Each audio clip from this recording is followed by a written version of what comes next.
The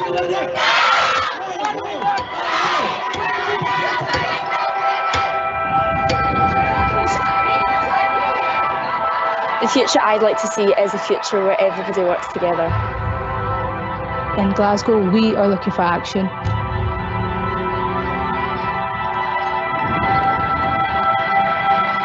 Hamidolchas agus Hami Kretching, Galurin Glasgow Gayanu. Everyone needs to step up. It's all our responsibility. You speak up for what's right.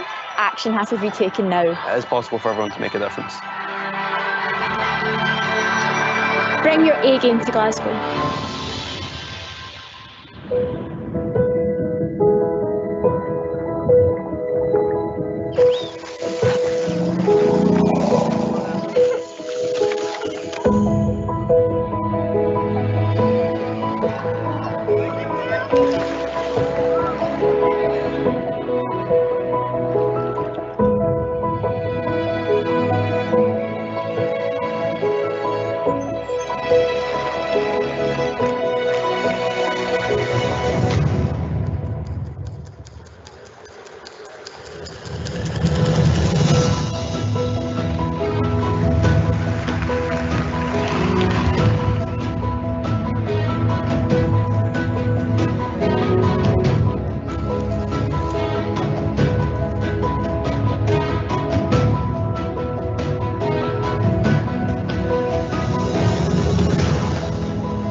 The fight that we cannot ever win only by talking. There is no doubt that we all can make a difference.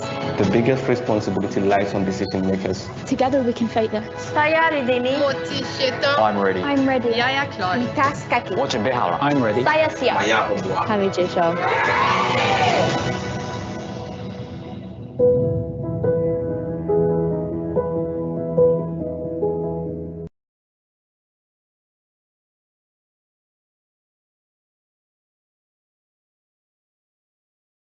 Hello and welcome to the road to COP26, opportunities, challenges, and Africa's transition to net zero. My name is Eleni Jokos. I'm a correspondent and anchor for CNN and delighted to be joining you for this virtual event live from the Absa offices here in Sandton. And thank you to all of you for joining us from all corners of the earth. Our hashtags today, because that is the most important thing, we'd love for you to engage with us on social media, share your thoughts and ideas. It's Climate Action Africa and Absa role in society. Right, so Absa has partnered with the Group of 30 and other stakeholders, including CNN, to host this critical dialogue as we prepare for COP26 in November later this year. It is vital that African leaders are not only heard, but also have a substantial influence as climate change goals and policies are designed and implemented. In Africa, the stakes are high, from floods to droughts and extreme weather patterns, which are attributed to climate change. They are impacting livelihoods across the continent. All the while, the continent has contributed the least to global warming, accounting for 4% of global emissions. But the continent is gearing for economic growth. It's going to be powered by industrialization, the increase of value chains, and the building of more infrastructure. So African leaders, whether in the public or private sector, now have a choice. They can build a greener future and a greener continent. The session over the next hour or so will explore how African governments can finance and also contribute to delivering a sustainable planet for future generations, and as well as the role of the private sector in helping to ensure that net zero goals are actually achieved. So we will be giving you an opportunity to send your questions through and your thoughts. Please take a look at your team's chat box and start typing those up. All right, so we're going to be heading into a panel discussion in a short while, but first we have keynote addresses, and we'll be hearing from some of our thought leaders who will be setting the scene and also giving us an overview of their current efforts. I'd like to now hand over to Daniel Manelli, the Absa Group CEO. He took over in January 2020. just before the start of the pandemic. And this is after 5 years as Deputy Governor at the Reserve Bank of South Africa. He's also got ample experience in the banking sector in South Africa, in the UK and Germany. Daniel, great to have you with us. And thank you so much for this opportunity to have this vital discussion. Thanks, Eleni. Excellencies, distinguished guests, our esteemed clients, partners and colleagues. Allow me to add my own welcome to that of Eleni's to you for this event on behalf of the Absa Group. We are delighted to be hosting this important conversation with our friends from the G30. Building on the G30 report, mainstreaming the transition to a net zero economy, today we're putting the lens on the African continent when it comes to the critical issues of climate change transitions as we prepare for the 26th UN Climate Change Conference taking place in Glasgow later this year. Our objective with this interaction is to foster the important public-private debate on the challenges and the opportunities that arise from Africa's transition to net zero.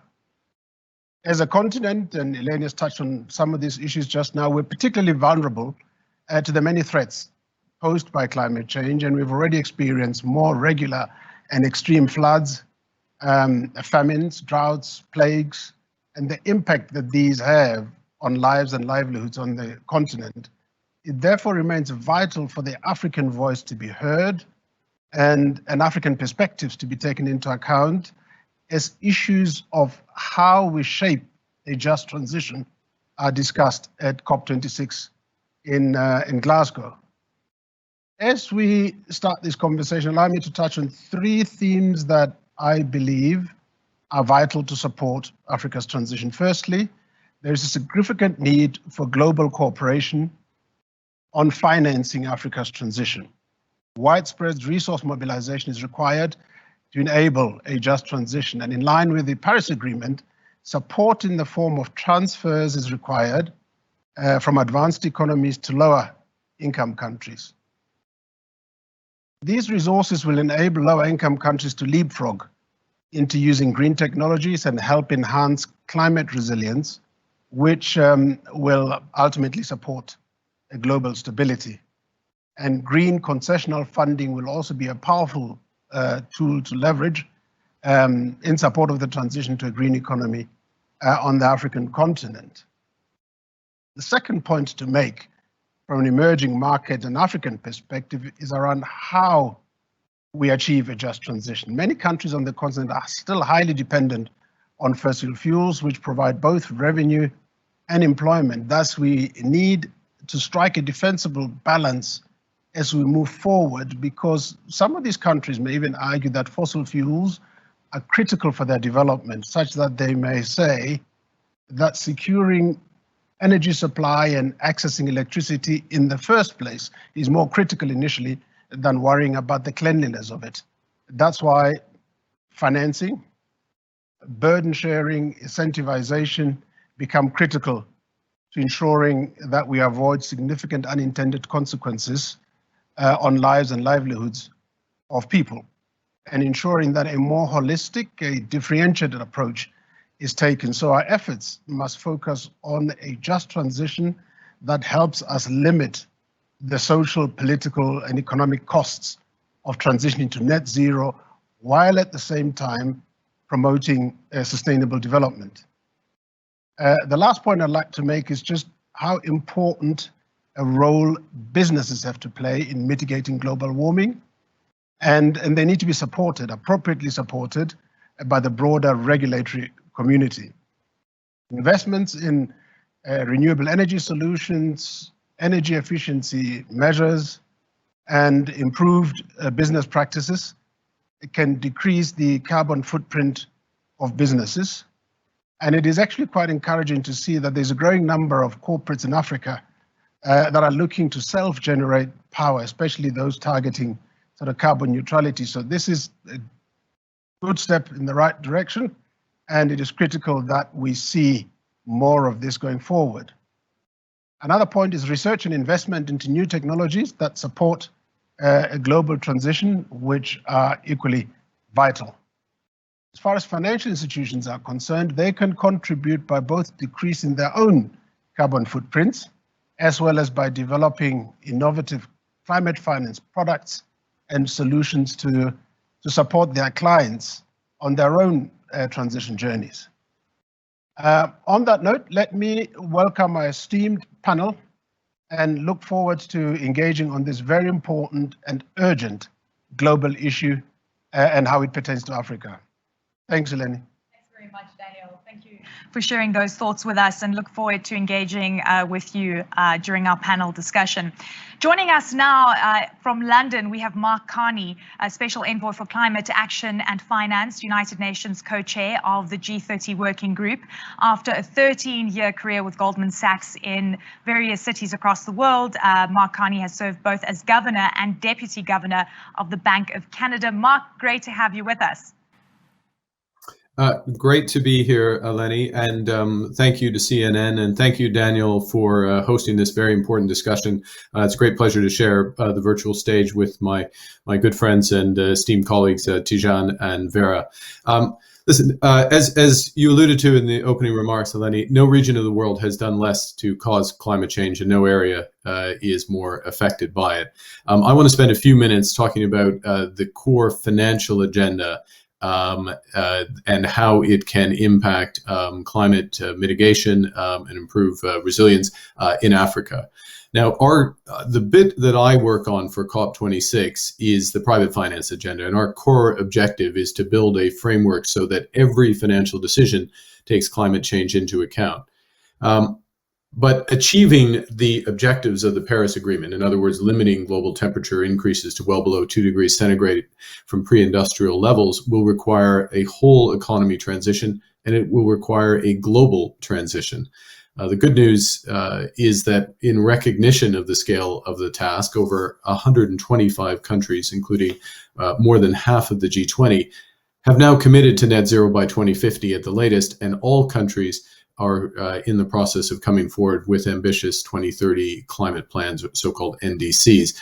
You can expect important announcements later this week at President Biden's Leaders Summit, and we expect momentum to build through the balance of the year. So in other words, countries are increasingly responding to the demands of their citizens, demands we saw in that opening video, and trying to live up to the rights of future generations. And it's the role of finance, too, to respond. And that will require all forms of finance. That means public finance to support the development of the critical infrastructure needed for the transition. It means finance to build climate resilient infrastructure to withstand the changes that we've already wrought, and also finance to support the just transition that Daniel spoke of a moment ago. It will require development and blended finance to support adaptation and resilience, and to develop new markets for private finance by de-risking investment. And very importantly, it will require mainstreaming private finance to help all companies realign their business models for net zero. Private finance, in other words, will turn billions of public investment into trillions. So let me start with a few words on cooperation, as Daniel put it. And the bedrock for climate finance is the $100 billion per year by 2020 commitment that was first made in Copenhagen, reaffirmed in Paris. And this is a flow from developed to developing countries. Securing that commitment in action is a top priority for the UK COP presidency in Glasgow. Now, bilateral climate finance is the source of almost all concessional climate finance, and it's vital to shore up the integrity, the solidity, and predictability of financial flows for adaptation and mitigation in developing countries. All bilateral donors must live up to their climate finance commitments and will need to set more ambitious targets for the period ahead.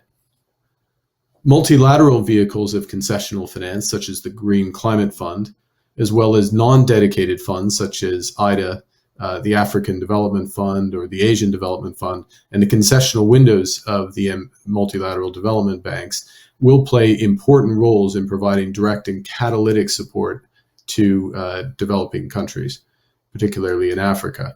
An ambitious replenishment of these funds will be important over the coming years, given their importance in boosting mitigation and adaptation and enabling MDBs and development finance institutions more broadly to support private investment.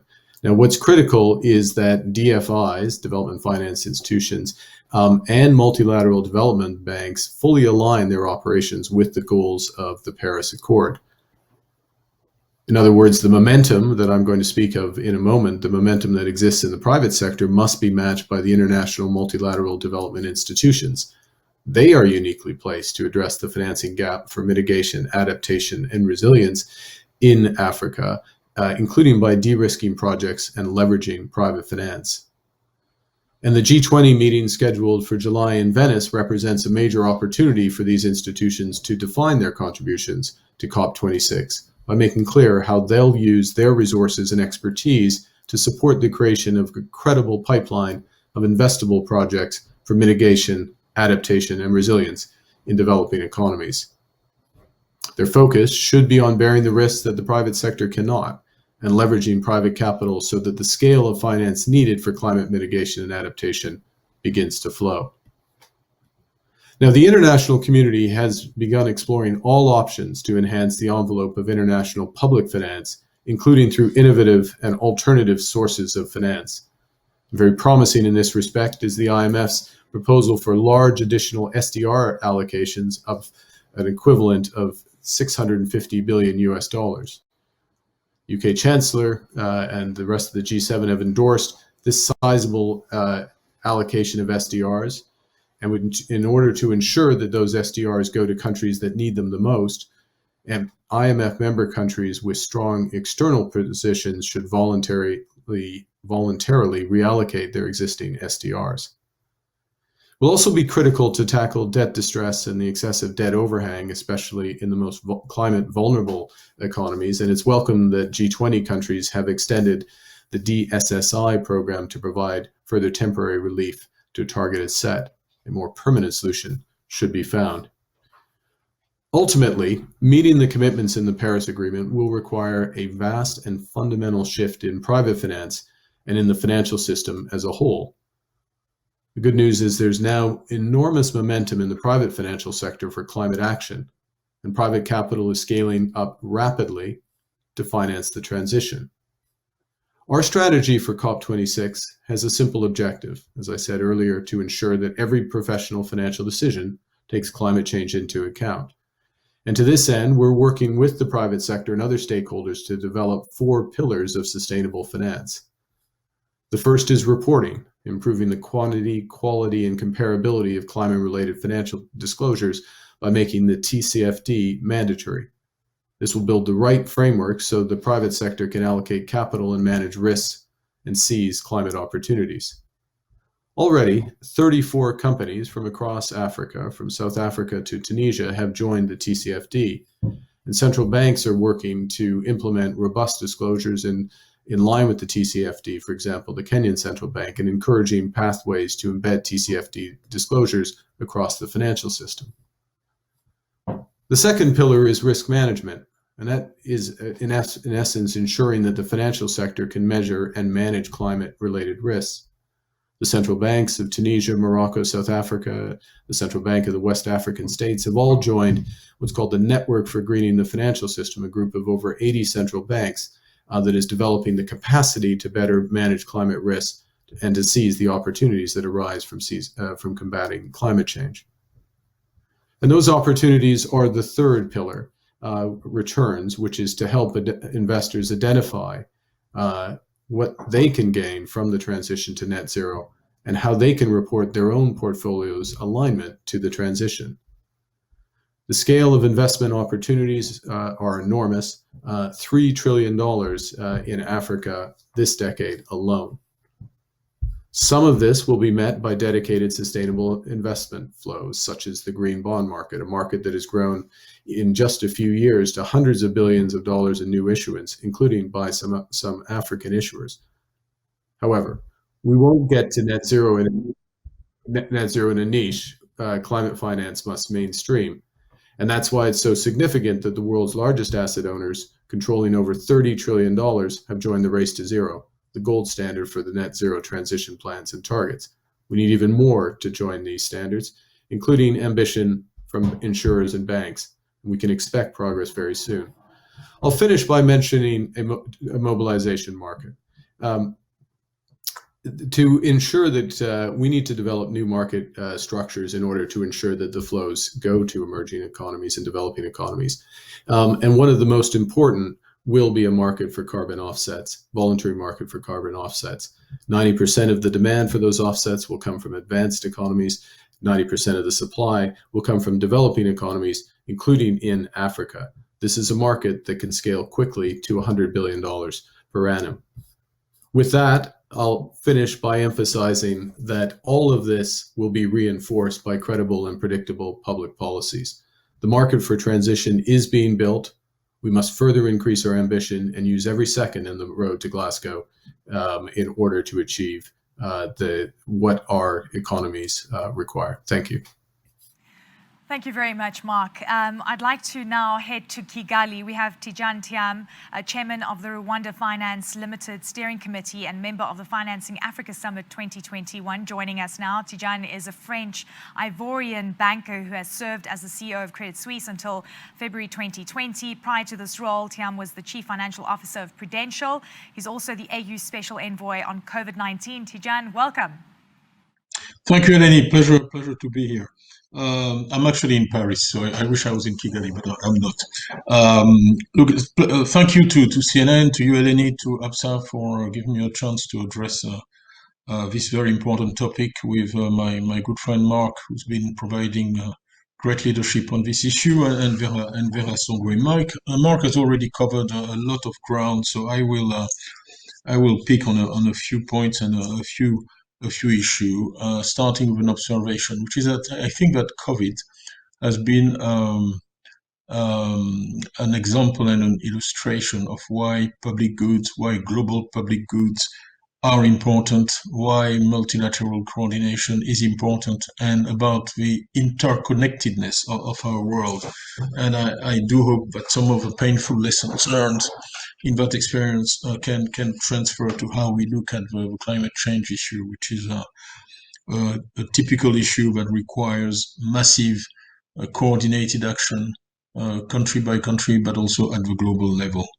I want to say a few words about the strategy to follow, but also the question of resources, which Mark has quite broadly addressed already. But let's start maybe with the challenges of Africa. Africa in the last 20 years had a very strong and a broad expansion of its economy, improving the livelihood of Africans across the continent. Unfortunately, the COVID pandemic has been a real shock with its impact on exports, on tourism, the lockdowns and their impact on activity. All that has contributed to create a tough situation for African countries. So as you said earlier, Eleni, the stakes are high, from the need to fund vaccines, to protect our populations, to the need to not jeopardize 20 years of hard work, of sustained reforms, which allowed Africa to grow. The stakes are very high. And when one talks about climate change, the conventional wisdom is often that Africa has not contributed a lot to the rise in temperature. But I think that that's slightly mistaken, and that it is absolutely a huge issue for Africa. Africa has been hugely impacted by climate change in a negative way.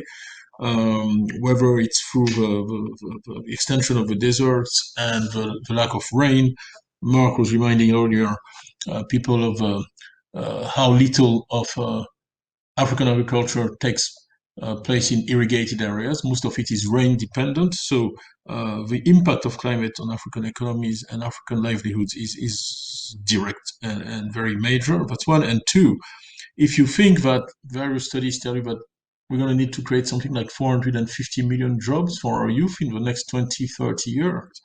That increase in population is also likely to completely change the environmental equation in Africa, with massive increases in population, but also in demand particularly for energy and for things which are potentially in the short term, huge pressures in the short term, but are potentially risky for the environment. So if we move to the strategies and what can countries do, the Group of 30 report emphasized that each country must develop its own strategy, and which has to be, and two words are important, predictable and credible, meaning also that the actions of the countries have to be compatible with the general statements made about climate change. Any of those strategies must involve the private sector in a very significant way, and I'll come back to that, and also contain net zero commitments, net zero ideally by 2050 commitments, as well as a commitment to improve disclosures, something that Mark has also emphasized. I mean, it's clear that markets are reacting to this. The cost of weather-related insurance has been multiplied by 8 over the last 10 years. So this is a current broad issue for all countries, developing and developed. So let's say a word, maybe, allow me to say a word about the resources. I think that the recent IMF increase in SDRs of 650 billion is a game changer. And the US administration played a big role in delivering this after intense lobbying last year of all the African head of states and the African Union Special Envoys. And that's a major development. But what we need now is additional resources. And as Mark said, it's very important that the countries, a lot of developed countries will benefit from that 650 billion. A lot of them are in surplus positions. So the key lobbying point now is that for those countries to allocate part of that surplus to Africa. That's probably the single biggest financial issue we have now. There are a number of important international meetings coming, particularly the May 18th conference in Paris with President Macron and many G7 heads of state. It will be very important to continue to push for that reallocation of surpluses to happen, because it can release very material resources. The estimate is that the SDR reallocation will release $33 to $34 billion for Africa. This is an additional, very significant level of resource which will be indispensable, because the simple truth of the matter is that that transition that we'll wish for and that Danielle mentioned will not happen without a massive infusion of cash and additional resources to what we've been receiving so far. Maybe a word about the green economy before I conclude. I think that a lot of the discussions about a green economy in Africa underemphasize technology. So I just want to reiterate that technology, including for Africa, not just for developed countries, has a huge potential, and that in that context, digital infrastructure will be key, and that involves, of course, again, blended finance and joint interventions of government and the private sector. And ultimately, the private sector has to play a key role in this. I always advocate the emergence of strong, small and medium-sized domestic African enterprises. That's an absolutely key objective that has not been achieved so far, but will be instrumental to any transformation, because the private sector has a key role to play, from financing to research and development, technology, innovation against climate change. I will end on a few proposals and a political comment. I think the proposals are back to the 650 billion. We need a scale up of concessionary finance from the IMF. We need a trust fund for climate finance. That is really crucial, so that part of those additional resources explicitly go to sustain the long-term effort of countries to promote climate change. And finally, we also need a vaccine facility. I haven't said a lot about vaccines, but really, if we don't meet that vaccine challenge in Africa, none of the long-term perspectives will happen. So my final kind of political comment is really on it's that lady in France. You know, when there was the Gilets jaunes movement, it was largely linked to the introduction of a fuel tax, which was not very well explained. And that lady said to the media, these people are worried about the end of the world, I'm worried about the end of the month. Well, both are important. And the thing that makes this debate particularly challenging for policymakers and leaders is that, what I call that tension between the short term and the long term. The short term, it's population pressures, it's the need to produce energy, it's all those things that are pressing for growth and must be addressed. The long term is the future of the planet. Now, it's incumbent on leaders to bridge that gap between the short-term pressures and the long-term pressures. And we need to come up with solutions at the global level that do that effectively. And this will be my final comment, in an equitable manner. And that equity must be within countries, must be across countries, but also across time. So with it, I'll pause and give others a chance to continue. Thank you. Thank you very much, Tidjane. And it's so true. I mean, what are the priorities right now? So many on the list for the African continent: economic growth, powering up the continent, and we'll discuss some of those key elements that you mentioned in our panel discussion. And we're about to open the panel discussion on opportunities, challenges, and Africa's transition to net zero. And I'm delighted to welcome Dr. Vera Songwe, the Executive Secretary of the Economic Commission for Africa, United Nations Under Secretary General. Dr. Songwe has a strong track record of providing policy advice and delivering on developmental goals. Prior to joining the ECA, she was Regional Director of the IFC, covering West and Central Africa. She's also a member of the African Union Institutional Reform Team under the direction of Rwandan President Paul Kagame. Vera, welcome. I know you're coming to us from Washington, D.C., so good morning to you. Good morning. Good morning. First of all, let me say thank you to the G30 and Absa, of course, for convening this conversation. Can you see me? No? Yes, maybe. Can you hear me?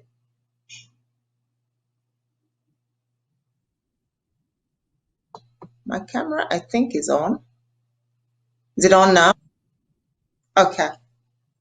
And can you hear me? You should. Okay.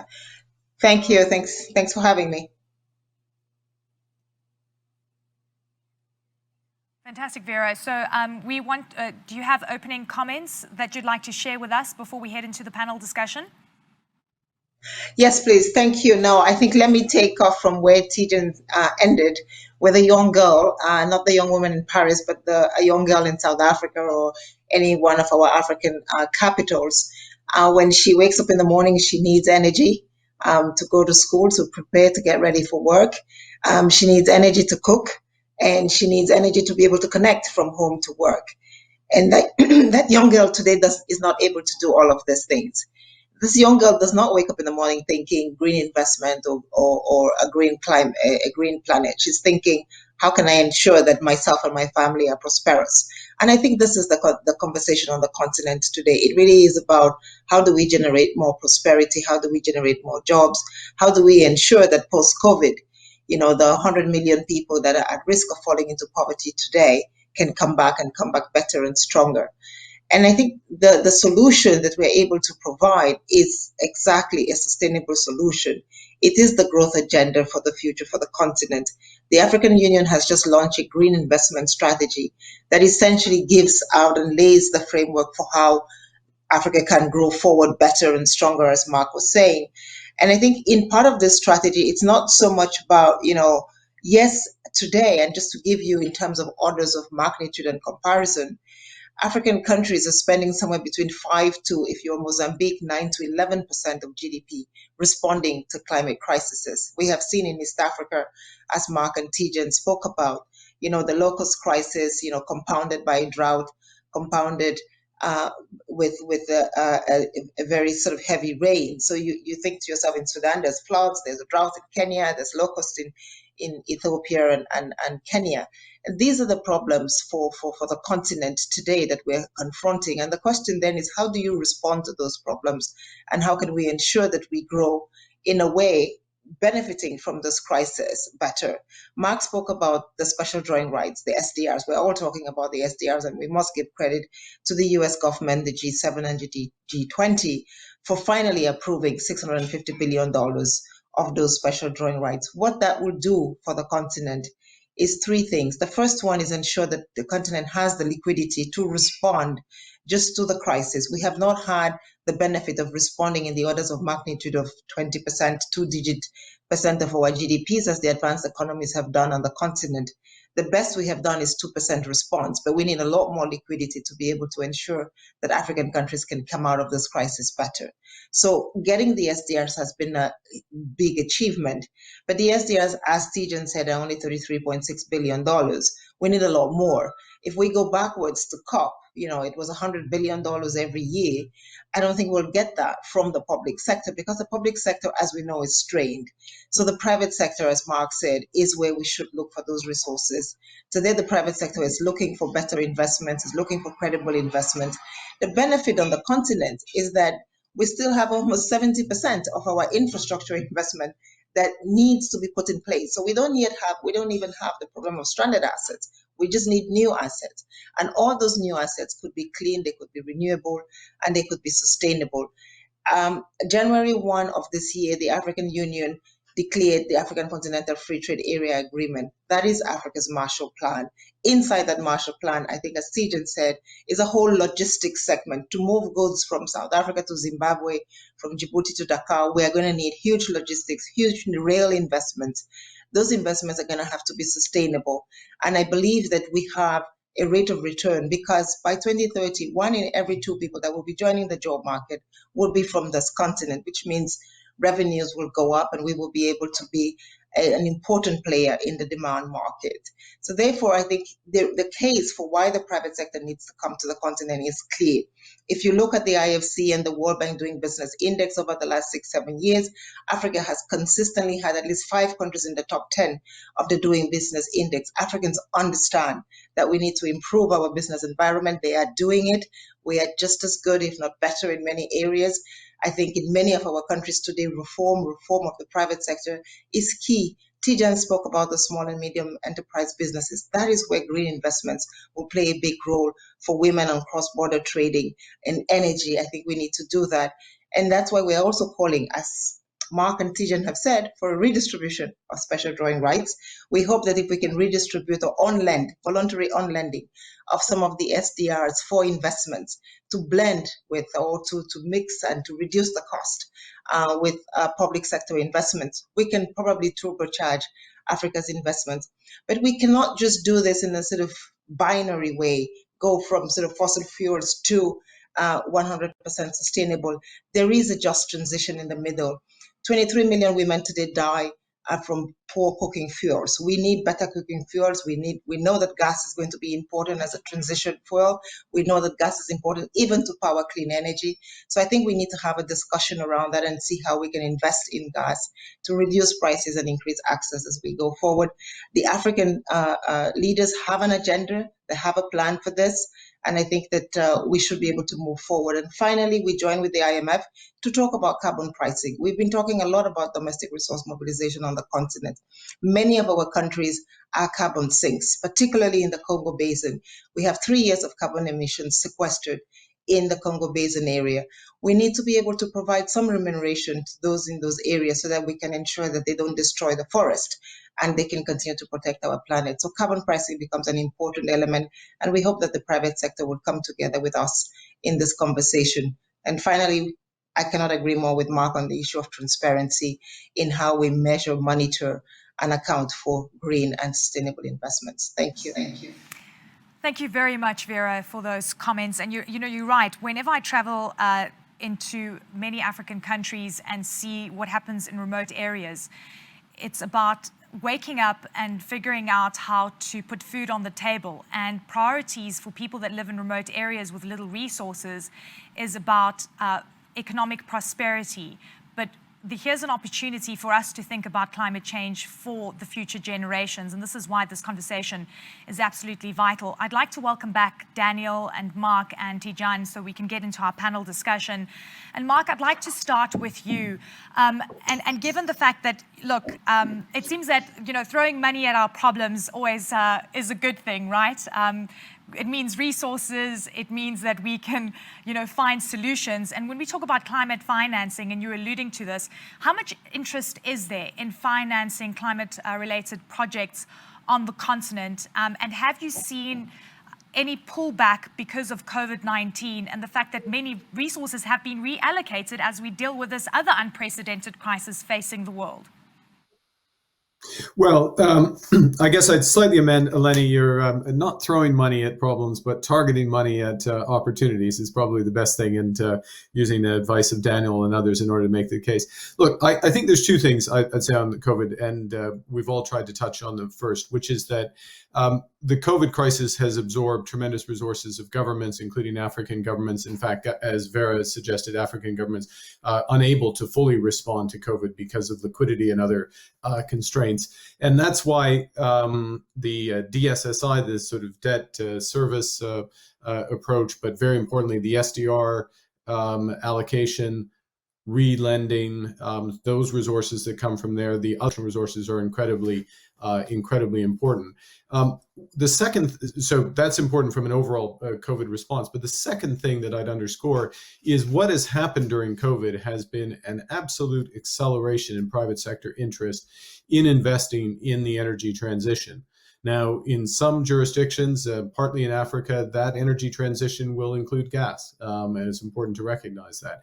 In others, there will be a leapfrog, as Daniel said, to renewable energy technology. In all cases, those types of projects will generate considerable jobs, and it's our job to make sure that the financial terms of those investments are appropriate. But Eleni, I would say that the interest in this type of investment has only multiplied through the COVID period.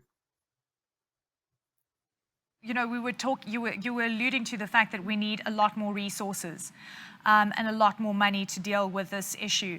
You know, going back to what Vera had mentioned in terms of the infrastructure gap that's facing the continent can amount to about $170 billion on a yearly basis. We need to increase that number if we're going to take climate change into consideration. And when we say the private sector can come and play ball as well, and then when we talk about the fact that many countries are buckling under debt burdens, the numbers right now seem very daunting. Tidjane, what solutions would you say we need to look at right now and that African governments need to be thinking about? It's a crucial issue, and you're right to emphasize this. In 2011, so 10 years ago, I chaired the panel for G20, a high-level panel on infrastructure, and we came up with a number of recommendations, including some of those Mark mentioned, leveraging the balance sheets of MFIs to de-risk projects, to provide capital, and I've got to say that has not happened. So the solutions have been on the table for quite a while. What we need is a strong political will to make those things happen. I think we're moving in that direction. Our friend and brother Donald Kaberuka is leading a piece of work on infrastructure, which will be published in May with many others. We know what the answers are. The answers are kind of public-private partnerships. The answers are regulatory reforms by country to attract private capital, so that the private capital comes in with no fear of being expropriated or not, or contracts being renegotiated in the mid-course. So that regulatory framework is absolutely crucial to attract long-term quality investment in infrastructure. And finally, there's a lot of capital in the world today. Okay, and after the stimulus from the Western countries, it's even more of a case. So the issue is not the availability of capital. It's really priming the pump, in particular with equity capital. And that's a bit technical, but there's a lot of debt floating around. What we need in most African countries is the equity to fund those projects, which also means that in terms of development, we need to encourage the development of pension funds. And may be unrelated, but it's not. One of the best sources of long-term patient capital in economies are pension funds, and we have a positive demography in Africa. Right now, which should open that opportunity. This has been done in Southeast Asia with great success, and Africa should absolutely do the same thing. Anecdotally, I designed initially the third bridge of Abidjan, and you'll find it interesting, but I closed the financing with the Army Pension Fund. They provided the last bit of capital, because infrastructure projects are a key asset in which to invest to face your pension liabilities with cash flows in the long term and matching your asset and liabilities. So there is a comprehensive set of things that need to be done for this to happen.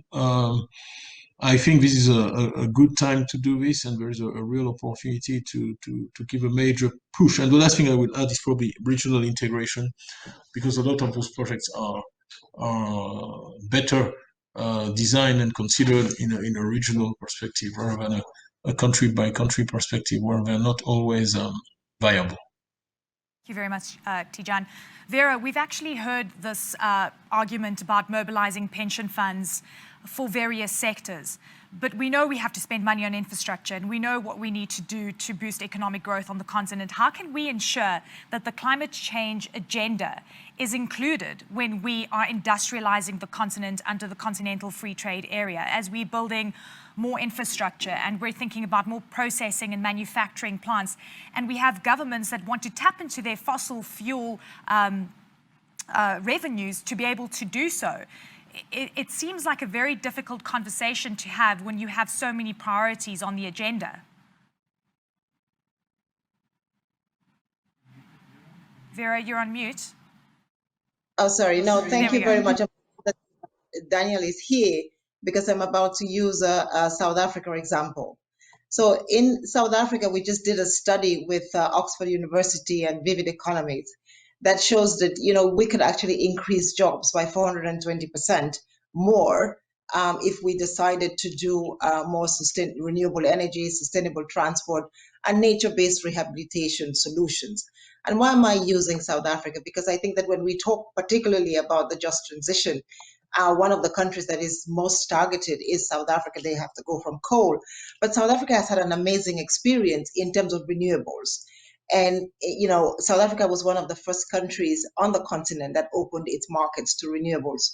But when you look at the pricing at the time, it was onerous. And so today, when we talk about reforms in South Africa's energy sector, we're actually saying, you know, at the time, the markets didn't price South Africa right. Because when people bought South Africa paper, as it happens with many of Africa's paper, is our paper is not as liquid. And so, and South Africa is actually one of the better ones. You know, the reinvestment in Africa's economies doesn't happen as fast. As Mark said, $150 billion of Eurobond paper on the continent. Can we translate that into more green and more renewable energy? Yes, we can. But how? One of the things we must do is, as we gather today, you know, interest rates in the developed world are so low that we have to find ways of making sure that some of the resources come back to the continent. Our interest rates, cost of capital are quite high. At the Economic Commission for Africa, we are proposing that some of the market institutions that exist in the West, like repo facilities, which can render our paper much more liquid, so that you can actually reinvest a lot more and blend with the private sector so that you do a lot more, go a lot faster, go a lot quicker. I think a lot of the conversation is about that. Can we get cheap liquidity and can we go quicker? On the cheap liquidity side, we're proposing a liquidity and sustainability facility that should be able to do that. And secondly, when we talk about debt sustainability, and what constrains us a lot is when you have a debt sustainability problem, you lose 2 to 3 years of growth. On our continent, I think sometimes people don't sort of value time. You know, time lost in that sort of lost growth for 2 to 3 years is huge. And we cannot afford that on the continent. We need to find ways of ensuring that, you know, we get the liquidity, we get it in a timely fashion. As Tidjane said, processes and reforms are put in place that deliver on the solutions quickly enough. Now, one of the ways of doing that, and I don't know who sort of made mention of it, is capital going out of the continent during this crisis. We have done so many studies across the world that show that the people who stay, even when there is a crisis, are continental investors, local investors. So we must, and the Economic Commission for Africa is now working on something that we're calling Team Energy Africa, is can we identify a core group of African investors in the energy sector and also invest in them so that they can ensure that there is continuity, so that even when there is a crisis, they don't pull out and then, you know, think of coming back in, but they can stay in. During this crisis alone, almost $30 billion of sort of energy-related investments, $3 billion of energy-related investments left the continent. We cannot afford that. We need those investments to stay. And so we must grow homegrown investors as well. And that will then marry this question of jobs, reforms, investments, climate. You can bring them all together in one. When you say them like that, they look very complicated. But I think in many countries, some of them are coming together in a way that is seamless. Thank you, Vera. Daniel, we're talking about private sector investment, and we're referring to the private sector being able to plug that gap. I know that you're wanting to spend 100 billion rand or $7 billion on ESG projects by 2025. So that's a significant investment. I guess there's a few questions here. Why allocate this money? Do you see that you could have good return? Is this just about a social investment where you're doing it for the good of the greater, of the continent and future? And how are you viewing this investment from a risk profile perspective?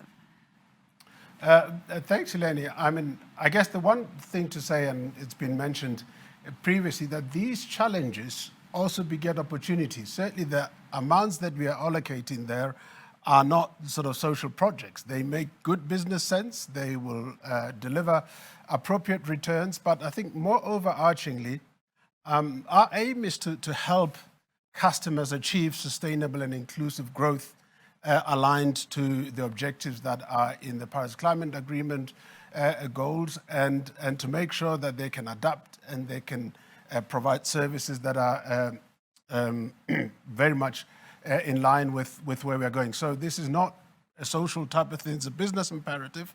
It brings the right kind of returns, and I think the previous speakers touched on the various issues that are important there in terms of Mark talking about sort of risk management and Vera illustrating very clearly how the South African renewables program showed that when you've got more data, more granular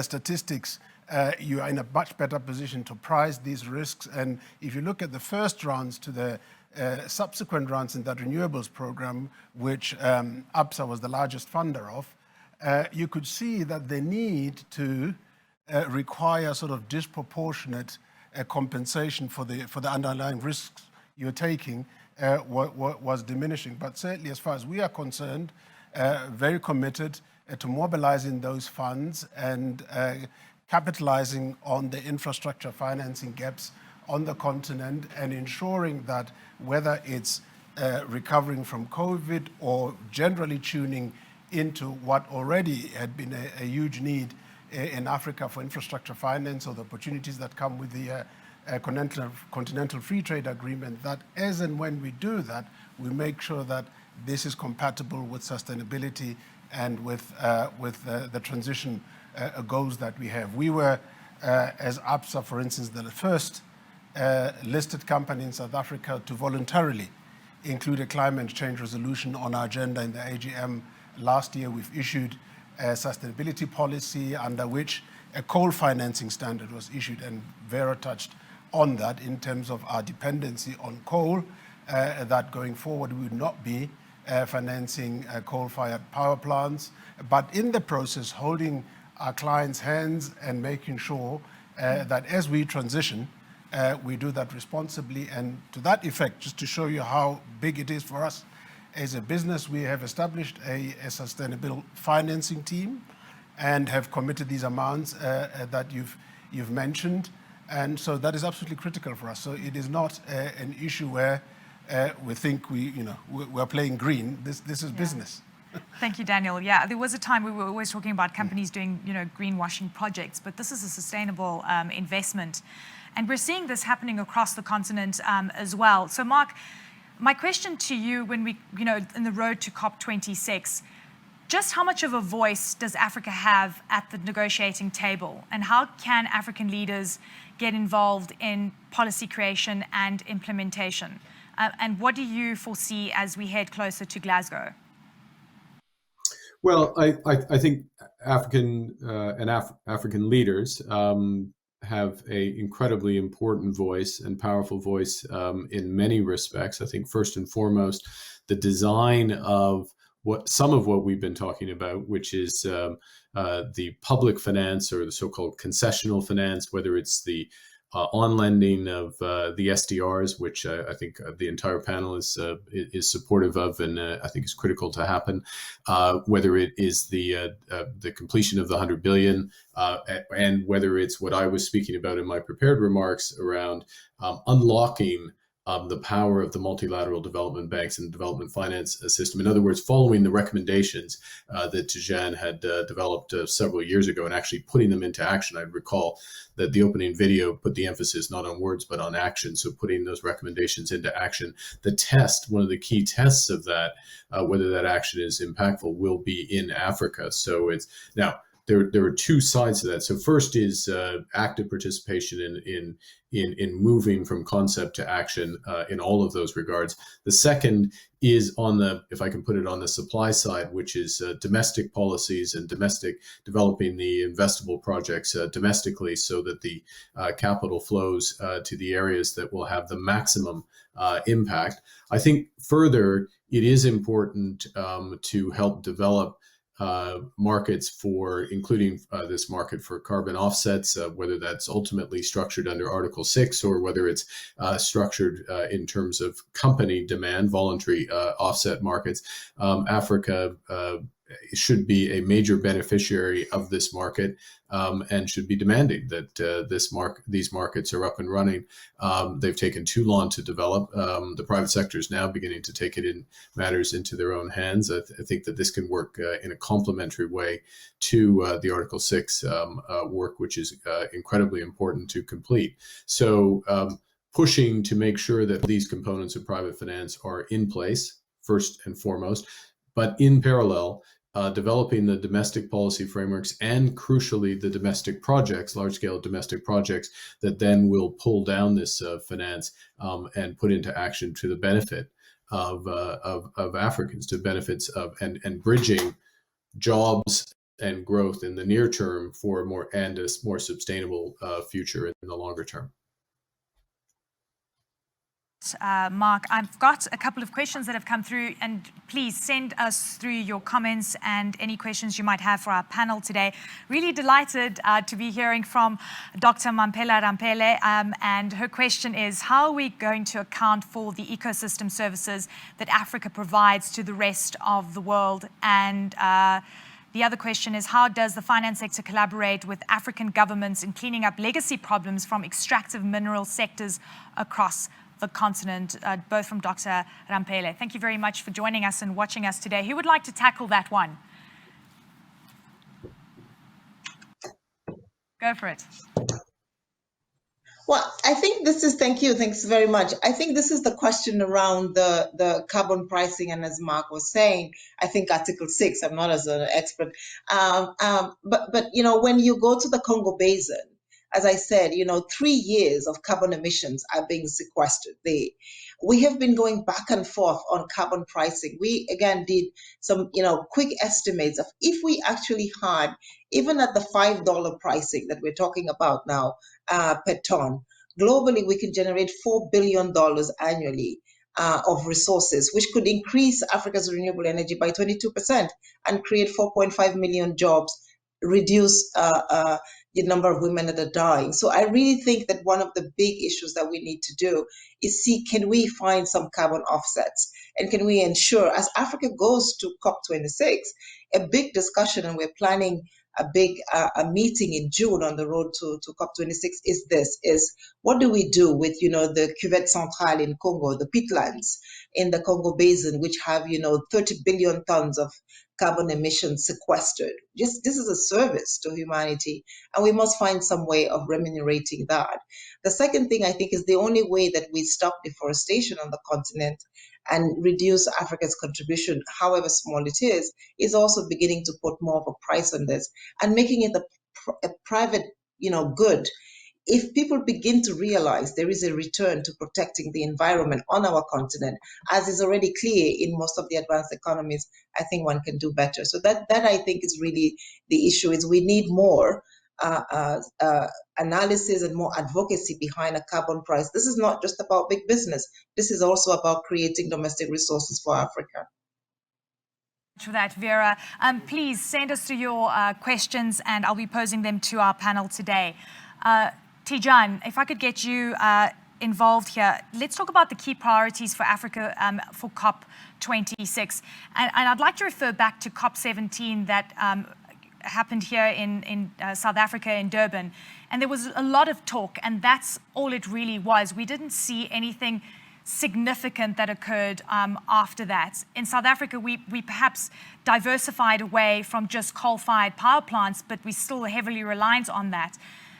In the lead up to COP26, what should countries be specifically looking at in driving the Africa agenda? I think, thank you, Eleni. I think part of the answer is something we've all said on the panel is really additional resources, material, additional resources, because the tension we all describe between the short term, the little girl who needs light in the morning or in the evening to study, the energy needs, etc., and the population pressure, and the transition to a long-term, clean, inclusive growth is not easy. But I'll come back to a central idea for me, which is not very sexy, but I think is crucial, which is that everybody thinks about this in terms of how do we attract foreign investment, how do we... I still think that the central battleground is the domestic economy. There is no substitute to developing people who are really have a vested interest in the long term of a country than to have successful domestic companies. And maybe I've been very influenced by my work in Asia, but I always was talking a few days ago to the leadership of a company created in 1921. It has two brothers in a little shed selling seeds to farmers in China, and that company has hundreds of billions of dollars of turnover today. Every large company was once small, from Microsoft and Bill Gates in his garage to we can multiply the examples. And this notion that if we want large, responsible African companies, we need to groom small companies first. We don't get big in one day. Companies take 15, 20 years to develop. And really, I just think that it's very important that African leadership focus on those companies. I was 11 years CEO of a Fortune 500. When you come from the outside, the first thing you look at is, are there companies from within that countries who are born there, speak the language, and who've been successful? And frankly, if the answer to that is no, you will not invest. As simple as that. And to partners. So you need companies that have reached a level where if you go to a country and you cannot find a partner, you will not invest. So really, the key to unlock the foreign investment is to really promote that domestic economy, devote a lot of attention to that domestic economy, and then the rest comes as a virtuous circle. And I think that sometimes we're just too focused on jumping to the conclusion that the solution has to come from the outside. The best innovations will come from those companies that are domestically generated and grown. Sorry for a long answer, but it's just a strongly held belief. Yeah, and I know that Daniel also wants to weigh in here on some of your comments.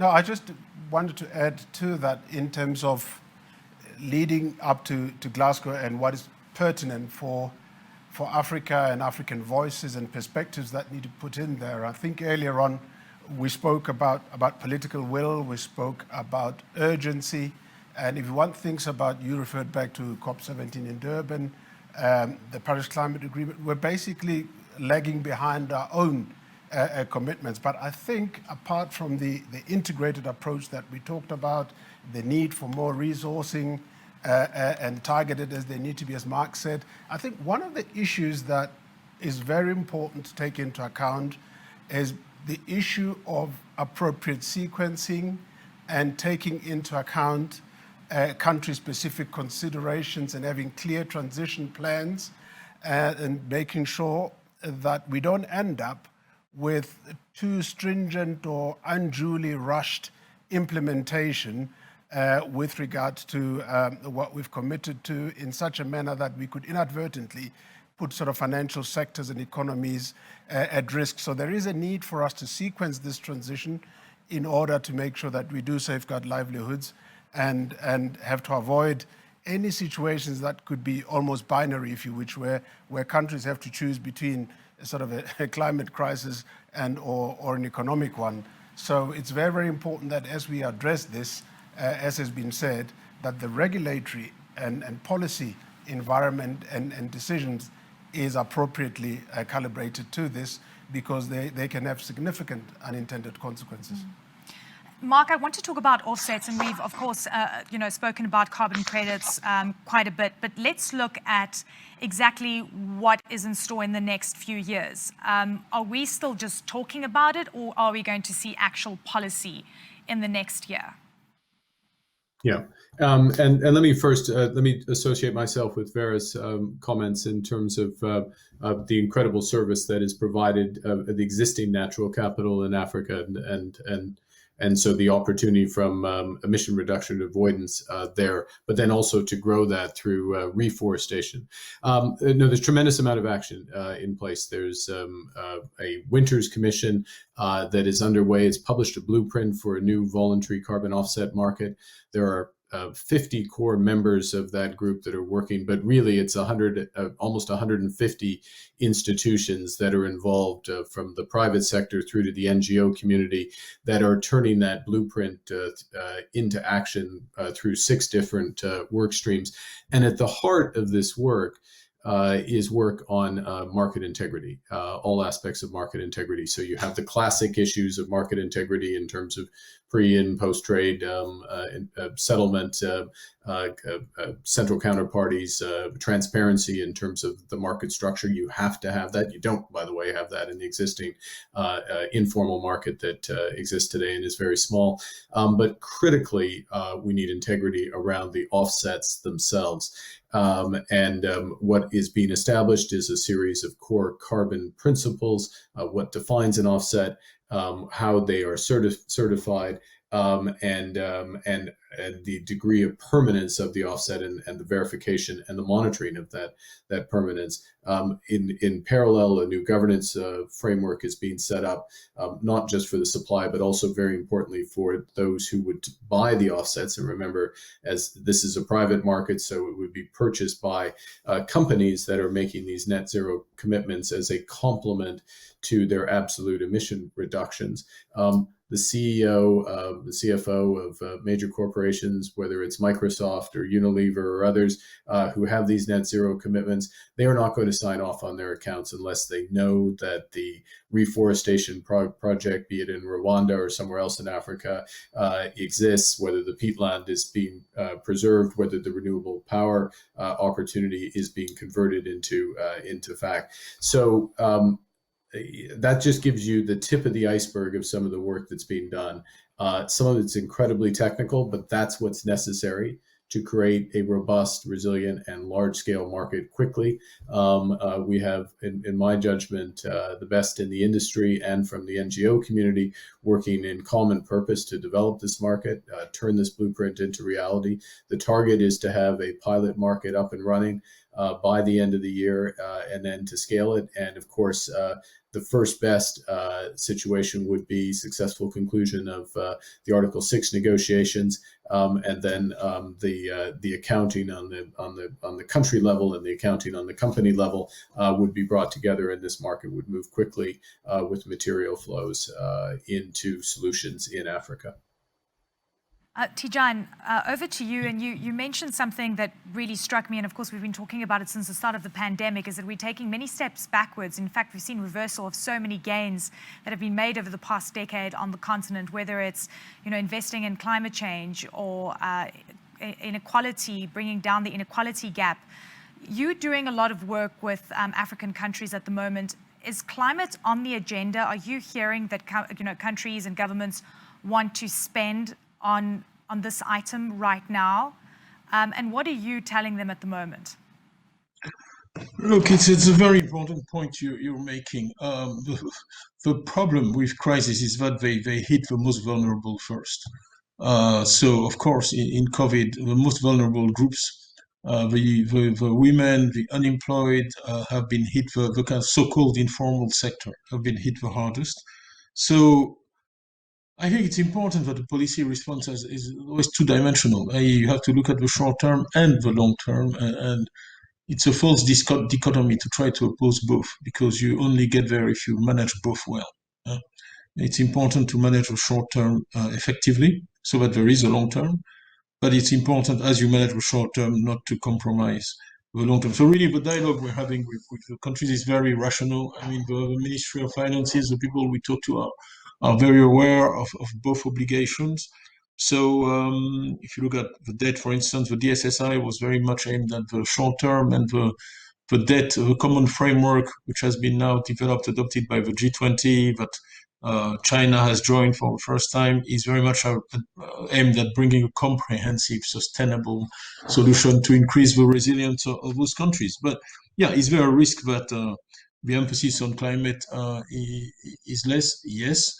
But I think it's incumbent on all of us to make sure that the appropriate focus is maintained. And having COP26, frankly, is very timely because it allows conversations like the one we have today, and it allows everybody to stay focused on kind of quality long-term solutions, which are really the only way to get through this.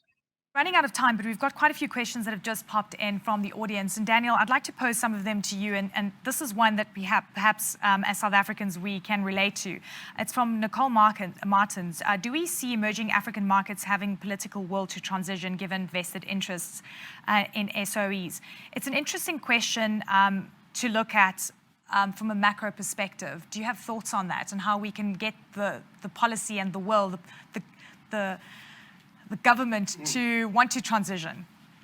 Look, I think, Eleni, the diagnosis is fairly clear and it is quite dire. And we all know we are on a back foot. So I don't think the issue of will, of political will, and the need for the actions that we need to take are at issue at all.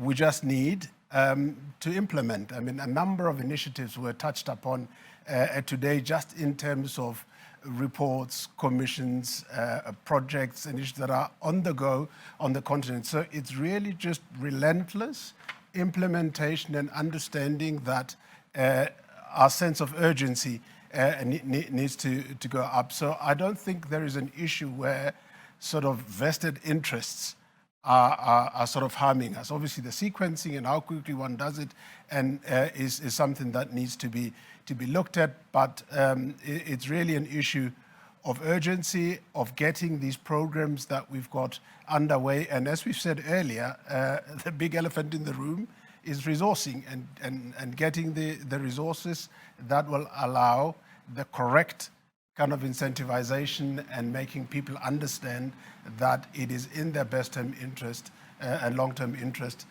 to become involved and afford this a higher level of urgency. So from that perspective, I think from a macro perspective, a number of countries are adopting net zero targets and are embedding lots of what we're talking about into policy frameworks. But it's really understanding that we really don't have time. It's urgent and we need to act now.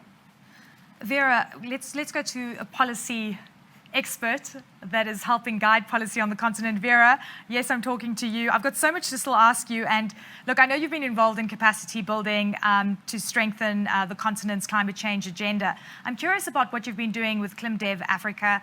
I'm also wondering about the framework of the Paris Agreement and how we can ensure that we take measures to be able to implement the commitments that we would like to fulfill. You know, what are you guys doing in the background to achieve when we talk about the transition to net zero? Thank you, Eleni. Thanks for that question. But just before I come to your answer, let me just go back to the question you asked, Daniel.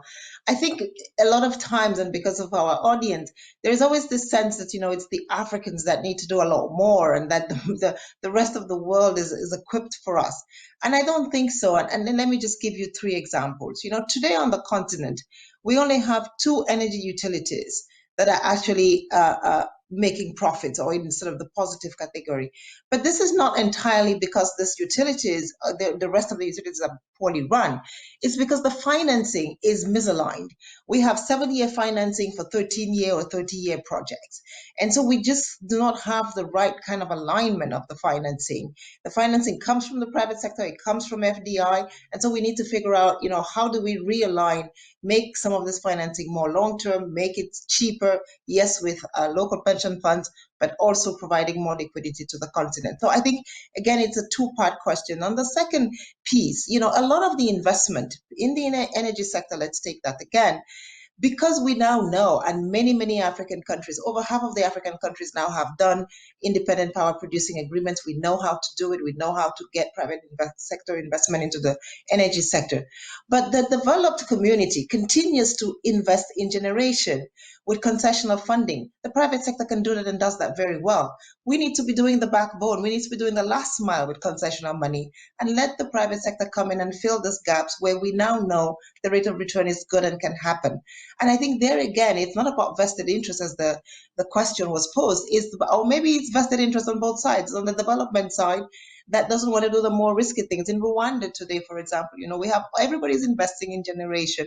We should be investing in the last mile. So I think, until we begin to see the problem as all of us coming together, not just the Africans needing to do reform and the Africans needing to fix, but I think the whole system needs to be fixed, both from the private investor side, from the multilateral development agency side, and from our countries. So I just wanted to put that on the table and so that when we come back, we can think about it. Because if we only think about it as Africa has to do something for everybody else to come, we will never find the right solution. Africa has done a lot, but everybody has to come together to do this. Now, in terms of what we are doing, I think Paris was a great moment, and many of the countries came together and provided their NDCs and their national determined contributions, what they plan to do. But this was on the promise of $100 billion every year to do different things.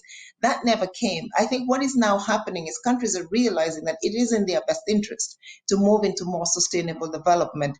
And so a lot of the work that we're doing with Clean Dev and GAC, with Ban Ki-moon and the African Development Bank and others, is to say, how can we work on adaptation? What do we still need to do in the agriculture sector using better technology to ensure that countries begin to understand that, climate change is not about some onerous imposition from the external world, but it is about how you grow better, how you increase productivity and create prosperity in a way that is much faster. And I think that's the work that this country case studies we're doing with Oxford University is really about. That is to say, let's take South Africa, let's take Cote d'Ivoire, we just did one for DRC, 130% more jobs can be done if you grow green, and we have the sectors. So I think a lot more analytical work where you can say it is in this sector, this is what you can do, it's in this piece, this is what you can do, this is the return, this is how it works. And we're seeing, even in South Africa, we're talking all the way up to the presidency and the government, they're getting interested in saying, so we can realign policy in these areas. And we don't go in by saying you must do green. We're going in by saying you have to create more jobs. And everybody comes to the table when you talk about creating more jobs. And I think between creating more jobs, doing the NDCs, I think we find a good marriage with Clean Dev and the rest to work on. Thank you. Absolutely, and aligning, absolutely, and just aligning all the priorities. We're going to start wrapping up, and I just would like last comments from you, Mark. I'll go to Tijan, and then Daniel will close. So, Mark. Well, first, I want to thank you and Daniel for hosting this excellent discussion. I think hopefully the tone that everyone sees is the urgency of the issue, the breadth of potential initiatives, and that we're poised for action, and indeed there's action on the ground. We've got to use this time effectively to move forward. And again, to underscore, this will deliver, this agenda will deliver in the short term and for the long term, but it will deliver in the short term if we do it right. Thanks. Thank you. Tijan. Thanks, Eleni. I think we see sadly, we see sadly with COVID, what happens to the world when there is not coordinated and decisive action. So it is really my hope that climate benefits from the sad lesson of COVID, and that people tackle the issues with a sense of urgency and the appropriate level of coordination around the world, because if anybody is left behind, in the end we all share the same climate and it's not going to work. So it has to be global concerted action. Thank you. And Daniel, I was in Tsitsikamma a few months ago, and I saw these incredible wind turbines. And I've been to the Northern Cape, and I've seen the incredible solar plants. And there are such amazing investments within the cleaner and greener space. And I know that financial institutions are looking at these viable, bankable projects. As we close this discussion, how are you feeling in terms of optimism that we can get this right, that this climate agenda is not going to fall by the wayside? No, certainly in terms of what you're touching on, if you look at a country like South Africa, we really have ideal conditions for wind power and certainly solar power for sure. And we certainly as a group are gearing up to support various sort of transitions in terms of moving away from coal-powered power station. I mentioned earlier on that with these successive rounds of renewable energy projects that Vera cited as a very successful way of doing that, Absa has been the largest funders of these projects. So we're certainly looking forward to play our role, and our interests are fully aligned with the transition and our strategic objectives. That's fantastic. So Daniel, thank you very much for hosting this discussion, and to Absa Group.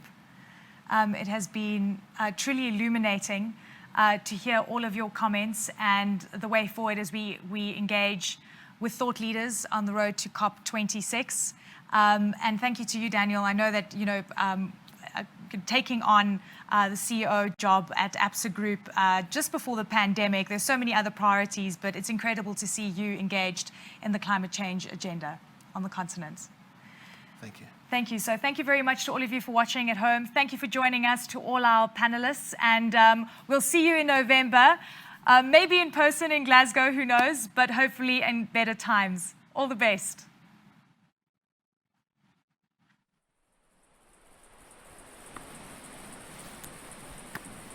Thank you. How lucky we are to call this beautiful continent home. Yes. This paradise is not without peril, but just look at what we have to work with. In the years to come, this responsibility will fall to you, and all its potential will be your possibility. So we promise to do all we can today to share all our knowledge and skills, to ensure you inherit a just society, to give you access to the finance and resources you need to build the best Africa possible. But none of that will matter if we don't protect this beautiful continent we call home. And so we pledge to use every ounce of our creativity, our ingenuity, our tenacity, all 37,000 of us, shoulder to shoulder with millions of you, to bring the most important possibility of our time to life. So your world, dear tomorrow, is shaped by the power of zero.